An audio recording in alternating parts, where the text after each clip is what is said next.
we have another question from Raj. So he's telling, my uncle had hoarseness in his voice, along with the difficulty with swallowing. The doctors mentioned a condition called Laryngeal cancer. Is this condition dangerous? Laryngeal cancer, yes. Laryngeal, yeah. So is this condition dangerous? What are the available treatment options? Sure. So so his uncle had hoarseness and a cancer in the larynx, which is the voice box. Okay, voice box is kind of here. That's how you have vocal cords which vibrate and how produce sound. That's how we are speaking. So you can get cancer of the larynx because due to various risk factors. We'll talk about that later. But larynx cancer, again, it has stage 1, stage 2, stage 3, stage 4. Okay.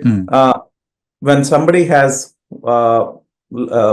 hoarseness, pain, feeling of a mass in the larynx, they should see an ENT doctor. And what they do is they run a scope. It's called flexible laryngoscopy, where it's outpatient.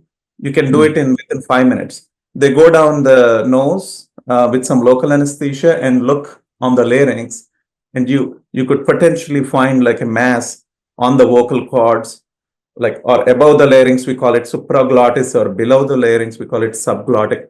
So these are within the larynx, there are different locations where you can have a cancer.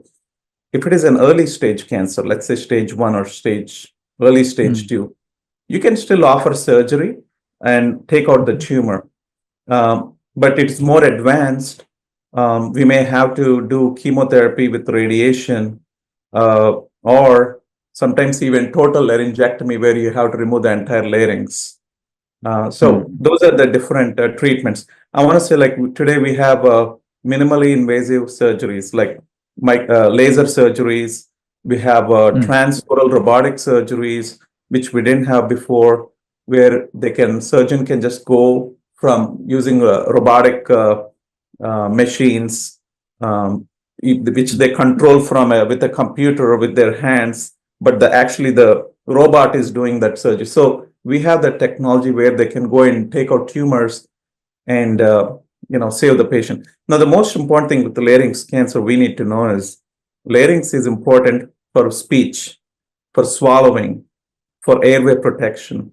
So we always try to preserve the function of larynx so that the patient can continue to speak, continue to swallow, and continue to be able to protect their airway. If you don't have a functioning larynx, you can aspirate or choke on your own saliva or liquids that we drink, and they can get into the lungs. So it is that valve. Yes, the valve, the two cords, and how they deflect foods that we are eating into the food pipe and not into the airway pipe. So larynx is a very vital organ. So it has a very unique way of deflecting foods and liquids into the stomach, esophagus, versus protecting your lungs. So airway protection.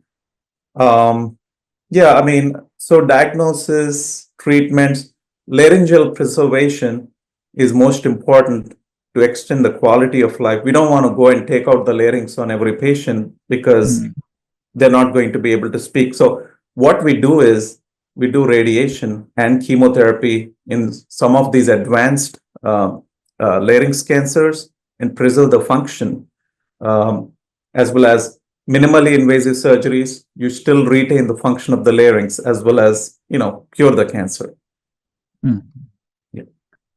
Thank you, doctor.